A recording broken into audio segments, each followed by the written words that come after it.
Rifftrax. Why you always gotta pick Rifftrax? It's your lucky day, it's time for Rifftrax. Hello, I'm Faith, and welcome to Faith's Take, where I talk about anything and everything that I find interesting. And welcome to the last Halloween-themed video of 2016, my top 10 Halloween Rifftrax. I didn't come up with the idea for this list myself, it was actually requested by loyal viewer Adrian Martinez. Now, I'll only be talking about movie-length VODs in this video, since I already talked about a lot of the live shows, and there are barely any Halloween Rifftrax shorts. And when it comes to how I rated them this time around, I considered both how funny the riffing is, as well as how Halloween-centric the movie is. Whether it be blood, murder, or zombies, for the most part, the more scares there are, the higher on the list it'll be. Also, quick warning here, if you're squeamish, I will be showing a little bit of blood and guts and such on the screen, seeing as how this is a Halloween-themed episode, and that's just part of what these movies have. So if that does bother you, I would say go ahead and skip this one. So let's dive right in with my top 10 Halloween Rifftrax. Children horribly mutilated. Nice. I'm standing by. Number 10. Busy. You want a drink, Doc? Fine. Gotcha. Straight. Hope you don't mind Cuddy Sark. The guy from Harlem drank all the J&B. In this confusing little film, a crazy drunk woman who wanted to be a star runs a drive-in movie theater with her old gang. But after 16 years of waiting, the ghost of her old boyfriend, who was killed by her gang for some reason, comes to haunt everyone, and the entire group starts getting axed off.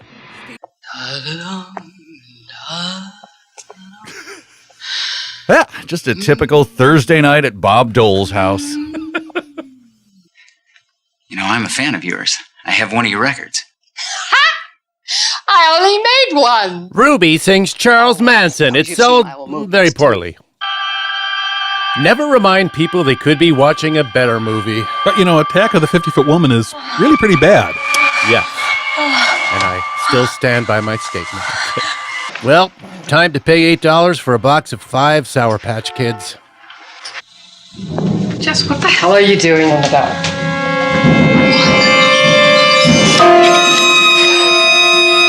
Hey, Mark Hamill, looking good.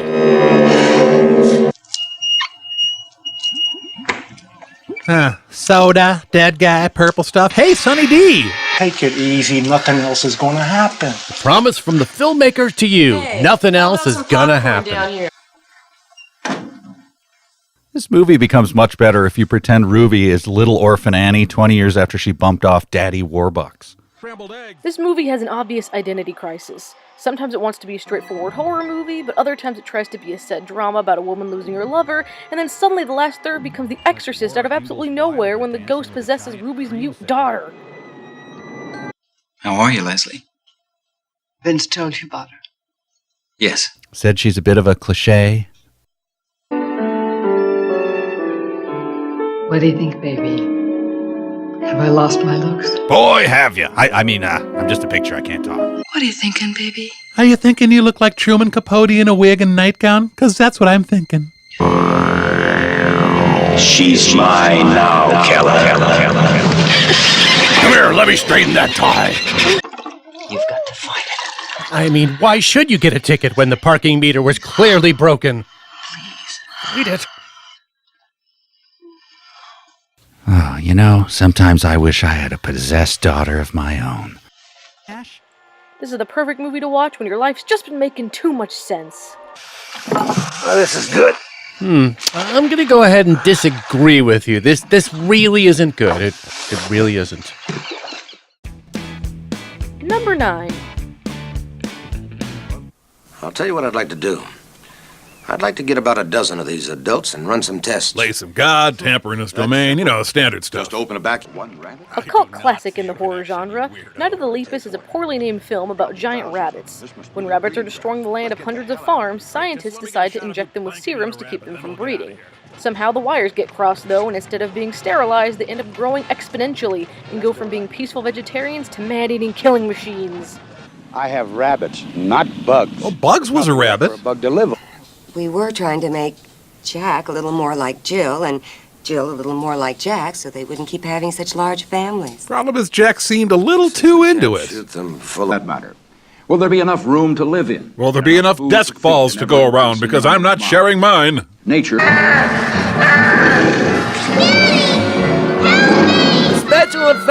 Daddy, they're horrible! Help! Whoa, those are some tiny trees. What? They're using footage from this crap in the Matrix? Why? What have we got here? Vampires? Possibly. Wait, what? Well, frankly, Sheriff, off the top of my head, the only thing that could have caused this sort of destruction would have been a saber-toothed tiger. You're not really a doctor, are you? The concept of your movie's scary creatures being giant bunnies has got to be one of the most ridiculous decisions ever made by a monster movie in film history, and that's saying a lot. Did you see anything? Anything at all? I can't say I did, Mr. Bennett. The giant rabbits were blocking my view. It's just too hard to believe, and I don't think I'll be able to, not until I've seen one. I suggest you go to Pirates World, look up one ice cream bunny. I just brushed. Nothing enhances the terror of giant rabbits like barely audible Brian Eno music. The garbanzo bean. Trying to make one of the most innocent animals God put on this earth into one of the most intimidating, Night of the Lepus is a failure on all possible accounts. Well, I'm turning myself in for my murders. Yeah, me too. I can't live with myself. Number 8. The relaxed, carefree demeanor of a man who never has to talk to Wings Hauser. Nightmare at Noon stars Wings Hauser as a microwave croissant-hating yuppie talent agent who gets stuck with his wife in a small town during a breakout of a zombie virus. The virus drives people insane and turns their blood to green goo, and it's up to Wings, with the help of the local cops and a random drifter played by Bo Hopkins, to put an end to it. How is it? Soggy. I hate microwave croissants. Well, surprised you pay for roughing it, dear. Strange that someone with such strong feelings about microwave croissants has not stopped purchasing microwave croissants at this point. Charlie, that's enough! You make a good point. I've had quite a bit of excitement. Let him go. Did anybody ever hear that this is supposed to be a quiet town? He yelled. It, my dear, is the unmistakable aroma of ham and eggs breakfast. No more soggy croissants for this boy. Smash cut to a waitress taking a croissant out of the microwave and serving it to Wings while a sad trombone noise plays. How many caterpillars did he squish? Jeez. I'm suddenly very attracted to him. It's just like my wife when I tried to take her to see The Expendables with me. In case you hadn't noticed, I got a wife in there that's half nuts. Half? Well, that's optimistic. This movie is ridiculously over the top, and even manages to sneak a few explosions in there. Well, it may be easy to see how you could get Wings to sign on for such a film, you know, seeing how his name is Wings and all. But how did they get Oscar-winning actor George Kennedy? Ma'am, please the world may never know. Down onto the... There's definitely something wrong. I mean, I used to be in movies with Paul Newman. Car made entirely of C4. Attention all citizens. There's a Wings Hauser loose in our town. This is an emergency. Oh, man. Starting to realize someone threw away that bag of tamales for a reason. Oh. Yeah, she was watching a Rachel Ray marathon, and at hour 37, she just snapped. Oh, why did I eat my napkin? But there was just so much delicious barbecue sauce soaked into it. Paul Williams, EMT. If anybody shows up that you don't know, let them have it. Go ahead. Sure thing. Just an old-fashioned love song. Now, nobody gets hurt. Tell them that. Wings Hauser out. And if we're all being honest here, any movie with Wings Hauser as the star could appropriately have Nightmare in the title. Now they abandon the whole... Heavy-handed and undeserved film connection at noon. Number 7. I've never seen a doll like this before. Where's its mustache? Very strange. I found her, so she is mine. Can I have her, please, Daddy? Of course she's yours, darling. Put her in the sun to dry out. Then run along, my beloved daughter, before I turn 80. In this terribly dubbed movie, we have a confusingly extended family out on a vacation on the high seas. But of course, they run into two horror cliches, finding an abandoned creepy doll which tells an impressionable little girl to do and think unspeakable things, and a group of people ending up lost in the Bermuda Triangle. Hey, someone's nights just got a lot less lonely. Come over and have a look. It's the bloated corpse of a guy clutching a volleyball. No, She definitely said she wanted a good piece of meat. Raw meat. Okay, honey, but tell her to chew it real well, Diane, because it's tough. Need any bleach while you're at it, little girl? Rat poison? Boiling pot of lye? Where did you put my Sissic pills? I need my Sissic pills so I don't throw you. You know what I'm thinking, Uncle Peter? What would it smell like if Sesame Street burned? No. What? The Constellation disappeared in exactly the same unexplainable way as many other hundreds of boats and planes before. We can't explain what happened, but it was the exact same way as all the others. That fool of my half-brother only thinks of finding lost cities out there. And you're telling me what he says. And Lisa looks so sexy, Danny. Now, the riffs of this movie are absolutely hilarious, and the Aztec from the Puma Man is even in it. But I had to keep it a little lower on this list because eventually they don't have enough scares to fill up the runtime, and it just becomes a scuba diving movie. And we all know how thrilling those tend to be. Man, I can't believe the Puma Man fired me just because I used his magic belt to pick up chicks. Ah, underwater scenes. If there's a better way to spend more time and effort creating something that no one likes, I have yet to hear it. Centuries ago, people let their imaginations wander. And they attributed the disappearance of vessels to hurricanes, pirates, or frightening sea monsters. Of course, that's nonsense. The sea monsters weren't frightening, they were sexy. All those accidents have been... With any luck, pretty soon we'll hear that hurry-up music from Mario, and then the movie will drown. Who's there? It's Dave, Simon. The most unnatural human interaction in the history of the universe. Out of me, boy. Full speed ahead. Full speed ahead. Okay, Captain. Full speed ahead. I'll make it go faster. If you want a movie that can be creepy and nap-inducingly boring all at the same time, then this is the movie for you. Annoying sounds and boring repetitive visuals? Bermuda Triangle, you spoil me. Number 6. Yeah, we've all been there, right, guys? Trying to lower a dead guy down by rope in a dingy back alley during a rainstorm. Huh? Guys? If after Ruby you're still looking to feel more befuddled than you've ever felt before, we have Swamp of the Ravens, a gross, uncomfortable Ecuadorian film starring a scientist who believes he can bring people back to life and goes even more mad after being told he can't be given human cadavers to experiment on. Well, I better get him over to Arby's before the lunch rush. Arby's serves the meat of human corpses, is what I was implying. Yeah, I got it pretty well. Yeah. Dr. Froster, the members of this committee have unanimously decided to roundly deny your request to experiment with human cadavers. No matter how many times you get the human cadaver rejection, it never gets any easier, right, guys? Stop me. Guys? This director bucked the fashionable trend in movies to give the audience a single clue as to what in the name of hell is going on. You want us to sing Hard to Handle? Oh, damn it, Eric, we're ravens, not black crows. The movie already starts off in a dark place with dead bodies and potential rapists, but it gets even worse as we see that the scientist kidnaps his girlfriend and that his swamp layer is filled not only with corpses, but also pickled babies in jars. Terrible biopic of John the Baptist. And you always wait for me in the dark. The dark of sunny early afternoon. Something you have a rare biblical disease. I have locusts? I'll never go back. You will. You cannot leave me. You cannot leave me. Escape is impossible. Well, look at that. There she goes. Yikes. Thanks, movie. You've managed to go from merely creepy to Rob Zombie level nightmare-inducing creepy in a single scene. And let's not even bother to explain the shelf full of pickled babies. No need, really. Remember what I promised you? A rose garden? Oh, no, wait, you never did. It's pretty much me the day after Easter, but the sack is full of Cadbury egg wrappers. This is an icky foreign film that's perfect for whetting your Halloween appetite. Okay, if he kisses him, I'm simply going to vomit on my microphone.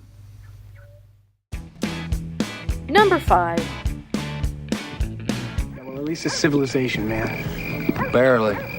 Looks like a one-horse town to me. Well, now that Wings Hauser is here, it's a two-horse town. Now let me preface this one by saying this title seems to be currently unavailable at rifftrax.com if you don't already own it. I don't know why this is, but I still wanted to talk about it regardless. Mutant is yet another zombie movie that stars Wings Hauser, where he gets stuck in a small town where there's a zombie virus that turns people's blood to an unnatural color, and co-stars Bo Hopkins. Sure, it's a creepy, dark, disgusting alley, but it's worth it for a few sweet seconds away from Wings Hauser. I'll go get the police. Listening to Synchronicity always gets me through the tough times. You're the bastard that started this whole thing. You shut your mouth, Mike. God, holy crap, I think Wings can see me. Hide! Do you have wax in your ears? If so, can I borrow some? I need to seal an envelope. Do you want to come? Oh, that's not so scary. Did not. Oh, God, I take it back! I take it back! I think I saw his mutants. No.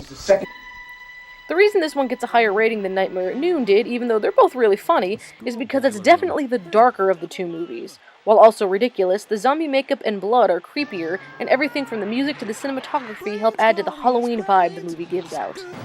Nothing human could have done this. Oh, so Mickey Rourke is a suspect. Who would want to steal blood? Yeah, perverts, Twilight fans, perverted Twilight fans. Thank you, Sheriff.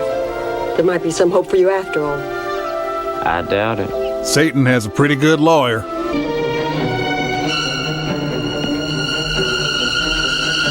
Nick Nolte! Yeah, I'm sorry, Captain. I broke in here after a tequila rampage last night. Horked down too much preserved okra. Sleeping it off, man. All right.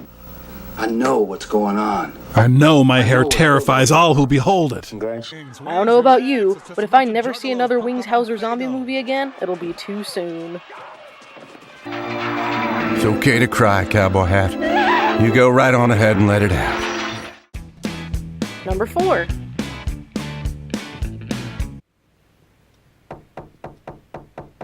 Yes, who is it? I'm not a murderer. The riffing is coming from inside the house! A sequel to the horror movie When a Stranger Calls, this movie opens with a 27-minute long sequence of a teenage babysitter being almost murdered and the kid she's in charge of disappearing. Call them for you. Okay, the number's M for murder. I mean, damn it. You can trust me. Movie is actually the sequel to When a Stranger Calls Once, gets distracted by a game show on TV, feels a cold coming on, goes to bed early, and forgets to call back. Why don't you just go away and leave me alone? Aw, my college girlfriend used to say that to me all the time. Oh no, it's probably someone asking why I hold my mug with 2 hands like I'm in a commercial. Look. Let's compromise. You stab me in the shoulder once and then leave. The steam is coming from inside the kettle.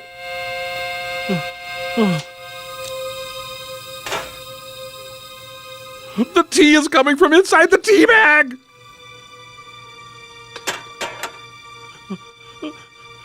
The ennui is coming from inside the teenage girl. Okay, all right. Sorry. There was no answer. Are you sure? I only ask because you're obviously lying. Wide ruled, but I prefer writing on college ruled. Of course, it was the columns all along. I knew it. Obviously, this traumatic incident messes her up, and the rest of the movie is Charles Durning and Carol Kane trying to save the girl from her stalker killer. Incident 5 years ago was more than a harassment thing. 2 children disappeared and they haven't been found yet, dead or alive. Though they may just be trying to get out of a book report. Why the 5 years, John, do you think, between then and now? I could have been doing time for something else. Could have gone away. Could have attempted to whittle the world's largest wooden cucumber. I admit that one's unlikely. I saw him once. Through the window. The first time that he came to the door, but it was dark. Opening of a Snoopy novel, dark. The living... I've known about you since the day you set foot on campus. How not to make a stalking victim feel better. That's okay. You first, terrified victim. I insist. Jill. Mike. Well, I don't know why he didn't just finish the job and kill her. Jill. Jill. A sequel that tries too hard and yet not hard at all, with some great riffs to salvage it, When a Stranger Calls Back is a great addition to your Halloween watch list. Someone's upstairs. I've seen them moving around through the windows. You should get out of there. Now. Why would you ever listen to what some weird silhouette said? Number 3. Oh, come on, Mutant, don't be so stupid. Uh-oh. How's it this? Yeah, we're all pros at this, and a house as big as yours. Mr. Tyler, should we cut? Well, No, I chowed my line. Now keep rolling. She had to prompt me. Oh, look great. Natural. Keep going. At it from a different angle. Do you want a movie where the first half is nothing but sailor-mouthed, sex-crazed teenagers, and the second half is nothing but slowly wandering around the same house while all the people get axed off in the same boring manner over and over and over? Then this is the movie for you, my friend. What about your house? I mean, you never do anything else. We could use your house for sure. You're the good girl, so you'll probably die last. I could ask. We aren't gonna do anything to get me in trouble, are we? Like get murdered. So what's wrong with Billy and Scott? Past their bedtime and Mommy and Daddy won't let them come out and play? Not cool like me, sitting on my friend's mom's couch. Cut it out, babe. Tommy, you think you could quit lifting weights for 1 minute and answer the phone? Maybe he just went to bed or something. That'll be the day. The day he went to bed? Chris! Tracy, what? There's somebody outside. So I immediately left Chris for dead. Ah, horrifying. Stranger in the house picking up a bloody scalpel, yeah? No, I meant the color of the wall-to-wall carpet. Oh, Mittens, you've killed again. This has got to be one of the worst teen thrillers ever made. It has a similar feel to Hobgoblins, at least for me, and that is never a good thing. And if that wasn't bad enough, at first you think the protagonist will be the virgin girl, who of course is considered a meek prude, but no! To make this awful movie as awful as possible, they make the most foul-mouthed, insulting, annoying character in the entire movie the one who we get to follow. Lucky us. I was getting tired of booze anyway. Let's get high. She studied at the after-school special school of acting. Help me. Yeah, you know, when I'm drenched in blood and begging for help, trying to reach and grab a person's throat really brings the message home. Help. Clown painting. So the multiple homicides aren't the most evil thing to happen in this house. By the way, guys, the director said one of his major influences was Halloween. Well, suspenseful movie, not a bad thing to... No, not the movie. He meant the Halloween. He fell down some stairs, hit his head, and forgot how movies worked. Yes, you saw him die, but did you know he had blood inside of him? Linda, you scared the hell out of me. What's the matter? The Kool-Aid man R. Kelly'd me.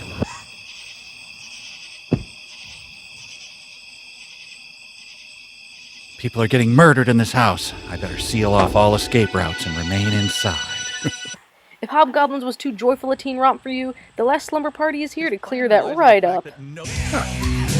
So when girls are alone, they dance like Peanuts cartoons? I'll never understand women. Number 2. How can you let him get away with that? This is the Beatles' lowest moment since Wild Honey Pie. A couple of college girls decide to take a nice summer trip to a lake house to escape one of the girls' abusive boyfriend. Because why call the cops when you can go spend a summer cooking at a small town diner? Not only is the premise already pretty stupid, even by horror movie standards, but the movie shows us who the killer is in the first act. Why make the killer a main character if you're revealing them that early?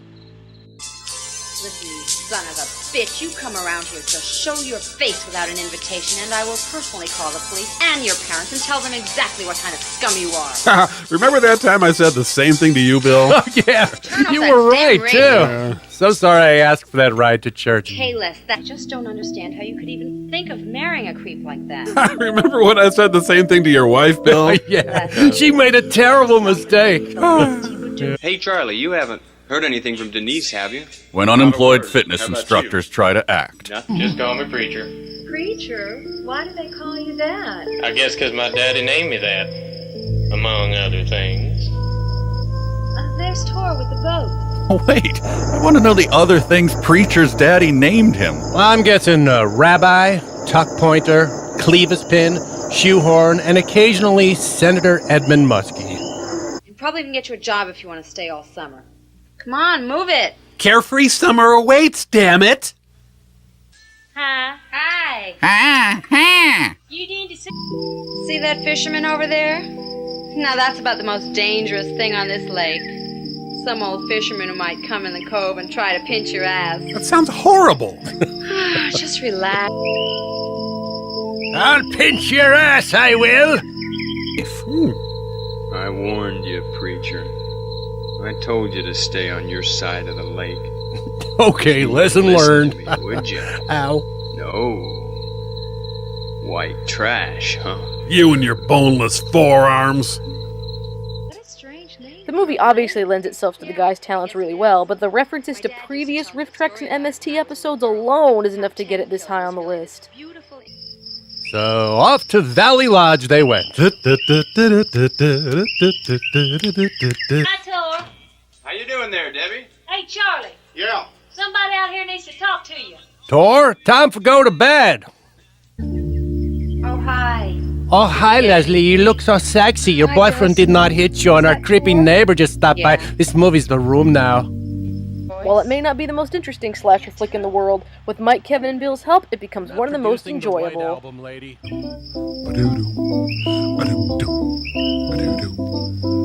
10 killer. Gonna go hang out at 10 killer. It's the best place to get away from your abusive boyfriend, yeah, and get a job at a roach-infested restaurant, yeah. 10 killer. Yeah. 10, 10, 10, 10, 10, 10 killer. Bravo, Mike. So what do you think of it? Number 1. I could find you a place in town. No, I want to stay here. This dump? What are you, insane? As long as you realize it.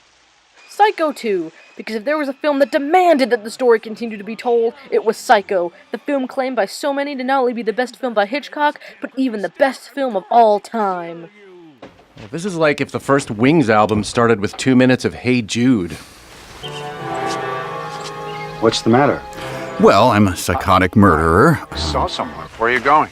Into town, will you please leave me alone? You're going into town, you're heading in the wrong direction. I'm going the long way. The earth is round. Oh, hey, Norman. Be right out. I own a motel not too far from here. And you'd be welcome to spend the night in one of the empty rooms if you'd like. FOC. That's not how you spell it, Norman. What? Free of charge. Oh. Motel biz slang. The lamest slang of all. That's very nice of you. It's scary that of all the films we've seen here today, this one is the one that could be called the textbook definition of nonsensical. If a middle-aged man who you knew was crazy and committed 7 murders 22 years ago offered you a place to stay, would you accept his invitation? If you said yes, you're even crazier than the man making that offer to you is. I'm the one who urged Mr. Stadler to give you the job. I think it's very Christian to forgive and forget, don't you? Ma'am, I joined the Nation of Islam in prison. This is Norman Bates. That's Myrna, Norman. Come on, I'll introduce you to Mr. Stadler. He's in the back. He just found out his wife's been having an affair with Mr. Waldorf. He's in a bit of a mood. Just give me all right. There is no justice in the world if we don't get a Norman learning the ropes montage set to Dolly Parton's 9 to 5. Of course. Come on, let's get going. Looks like rain. Okay, so nobody knows he killed 7 people? A kid in my town ate a worm in 2nd grade. He had to move after college because nobody'd hire him. A kid? All right, it was me. There. Now, I'm going to take my sandwich and jump in the shower really quick. If you need me, just come in there. And if I don't hear you at first, just use the tip of the knife to get my attention. This is the greatest film to pop in when you want to watch a classic film be desecrated in the best way possible. Yes, if I wanted to. We almost made it. So like I was saying, evidently you can go to prison for 20 years and nobody will repossess your motel. Yeah. Thanks as always for watching. I hope you've all enjoyed the Halloween videos this month. It's been a lot of hard work, but it's also been a lot of fun. We're going to go back to reviewing some Rifftrax shorts for a while until Life Day, and then it's back to the holiday material with the Star Wars Holiday Special. Thanks again, and happy Halloween, everybody. It's time for Rifftrax.